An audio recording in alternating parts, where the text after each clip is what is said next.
الله الرحمن الرحيم.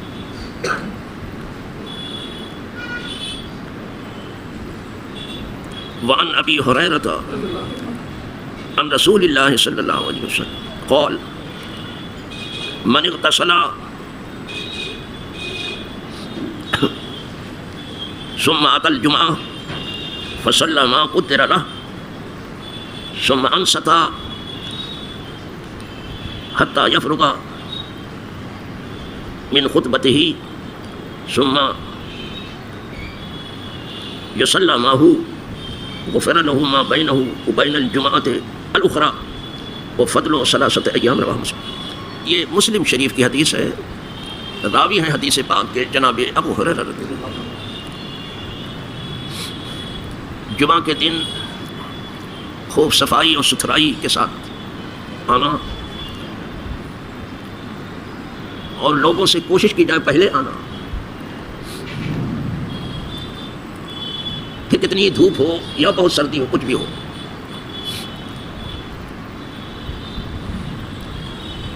پھر امام کے خطبے کے وقت چپ رہنا اور کان لگا کے اس کا خطبہ سننا، پھر اس کے ساتھ نماز پڑھنا. اگر یہ سب خلوص کے ساتھ ہو گیا تو ایک ہفتے کے گناہ تو معاف ہو. لیکن قدرت نے یہاں 3 دن اور زیادہ کر دیا. 7 دن تو ایسے ہی معاف ہوئے تھے، 3 دن اور، یعنی 10 دن کے گناہ معاف ہوئے. تو یہ فضیلت ہے جمعہ کی نماز میں. اب ترجمہ سن لیجیے. جناب ابو ہریرہ سے مروی ہے کہ فرمایا رسول اللہ صلی اللہ علیہ وسلم کہ جس نے غسل کیا جمعہ کے دن پھر جمعہ کی نماز کے لیے آیا، پھر اس نے نماز پڑھی جو اللہ نے اس کے لیے لکھی تھی، جو مقدر کی تھی، پھر چپ رہا وہ یہاں تک کہ امام اپنے خطبے سے فارغ، کچھ بولا نہیں، چپ رہا.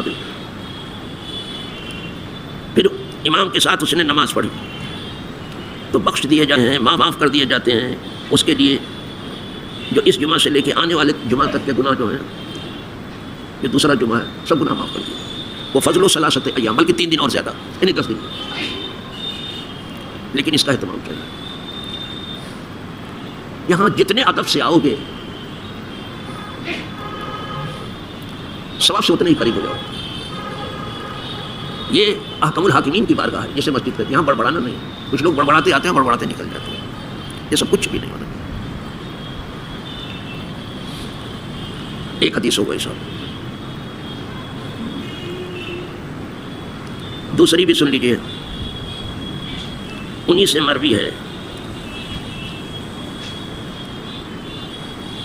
کہتے ہیں کہ فرمایا رسول اللہ صلی اللہ علیہ وسلم نے من توضأ، جس نے وضو کیا، فأحسن الوضوء، تو اچھی طرح وضو کیا، یعنی سنت کے مطابق جو ہے اس نے اچھا سا وضو کیا. ثم أتى الجمعہ، پھر جمعہ پڑھنے آیا.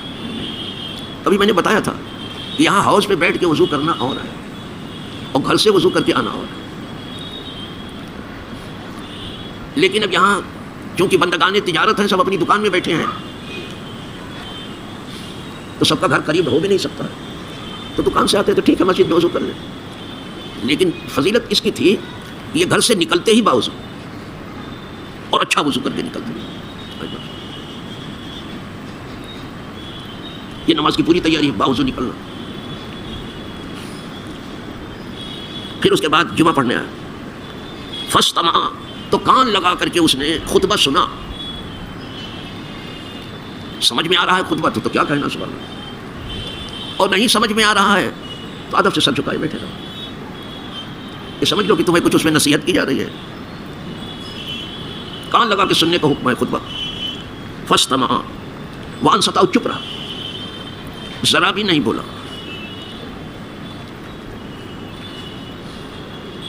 غفر له ما بینہ وبین الجمعۃ، تو اس کے لیے معاف کر دیے جائیں گے جو اس کے درمیان ہے اور دوسرے جمعہ کے درمیان ہے، جتنے گناہ ہیں معاف.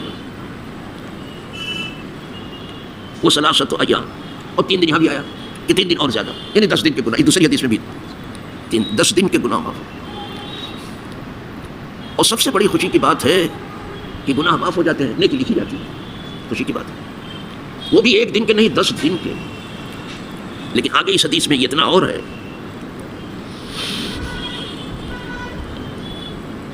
وَمَن مَسَّ الْحَصَىٰ فَقَدْ لَغَا، اور جس نے کنکڑی کو اٹھایا اس نے لگ کام بیکار کام کیا. اب چونکہ وہاں حرم میں تمام کنکڑیاں ہیں نا، تو اس نے لگ کام کیا، کنکڑی اٹھانا. صرف آپ کو خطبہ سننا. کچھ لوگ کنکڑی اٹھا کے اس سے کھیلتے رہتے تھے، اس کو گھماتے پھراتے رہتے تھے جیسے تسبیح گھماتے. تو اگر کنکڑی نہ ہو تو تسبیح بھی گھمانا صحیح نہیں ہے، اس وقت صرف خطبہ سننا ہے. یہاں کنکڑی نہیں لیکن تسبیح تو ہے. کچھ لوگ رومال سے اپنا منہ پوچھتے رہتے ہیں، وہ بھی صحیح نہیں، صرف خطبہ سننا. پسینہ وسینہ آ گیا ہو تو کوئی بات نہیں ہے، لیکن بلا وجہ رومال ادھر ادھر گھمانا پھرانا ہے کوئی مطلب نہیں. کچھ زیادہ ہی ہوشیاری اپنی بتاتے ہیں وہ، جب کچھ زیادہ ہی ہوشیار ہے. کبھی کبھی یہ زیادہ ہوشیاری بہت نقصان پہنچاتی ہے.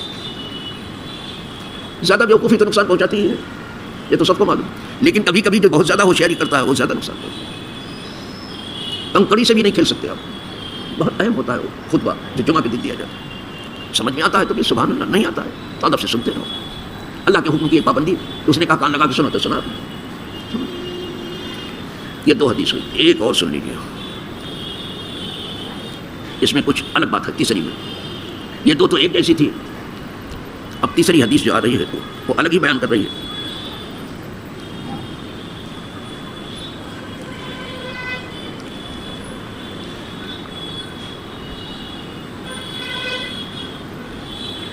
اور انہی سے روایت یعنی ابو ہریرہ سے کہتے ہیں کہ فرمایا رسول اللہ صلی اللہ علیہ وسلم، اذا کان یوم الجمعہ، جب جمعہ کا دن ہوتا ہے،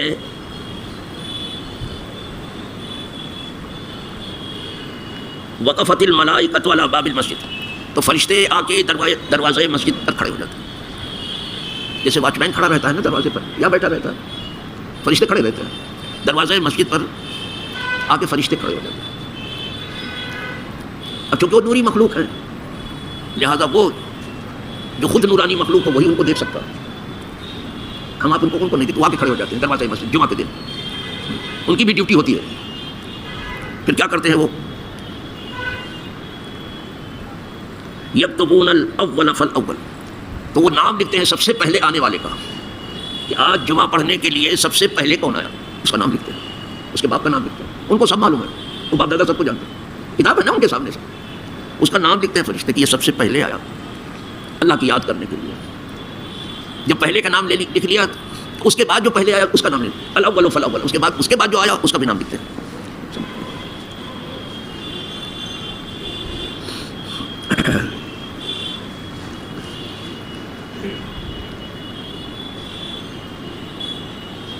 ومثل المحجر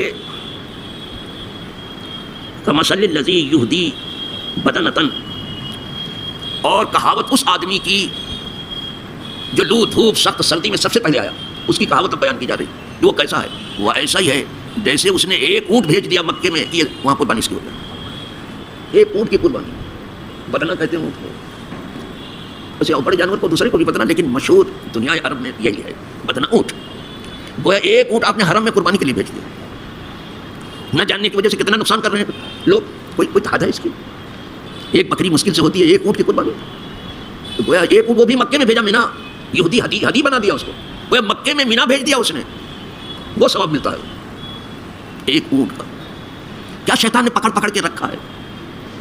پہلے تو کیا آنے میں سب سے بعد میں آتے ہیں اور بھاگنے میں سب سے آگے بھاگتے ہیں. یہ چل گیا ہے. دکان کی کمائی کی فکر ہے کہ کمائی نہیں، لیکن یہاں جو کچھ مل رہا ہے گنوا رہے ہیں، اس کی گنوانے کا انہیں تجربہ نہیں ہے. یہ کیا گنوا رہے ہیں؟ کمائی وہ ہے کہ جس میں مال کم نہ بنانا پڑے، نفع زیادہ ہو، وہ کمائی. اس میں پہلے آنے میں کون سا مال آپ کا لگتا ہے؟ کچھ نہیں، اور کمائی کتنی بڑی ہو رہی ہے. اونٹ وہ بھی مکے میں آپ بھیج رہے ہیں، گویا ایک ہدی بھیجنے کا ثواب ملتا ہے مکے میں قربانی کے لیے. ایک اونٹ میں 7 آدمی کی قربانی ہوتی ہے، وہ ثواب ملتا ہے. اگر پتہ چل جائے، کسی کو دیکھ لے تو اتنی بھیڑ ہو جائے کہ مسجد میں گھسنا مشکل ہو جائے گا. پتہ ہی نہیں ہے، نہ جاننے کی وجہ سے کیا کچھ نقصان کر کے بیٹھے. اور جہالت سے بڑا نقصان کوئی نہیں ہو سکتا. زیادہ تر لوگ دین سے بالکل جاہل اور بے پرواہ، کچھ معلوم نہیں ان کو. اچھا صاحب، یہ تو سب سے پہلے آنے والے کے لیے ایک اونٹ ہو گیا، گویا اس نے حرم میں ایک اونٹ بھیج دیا قربانی کے لیے.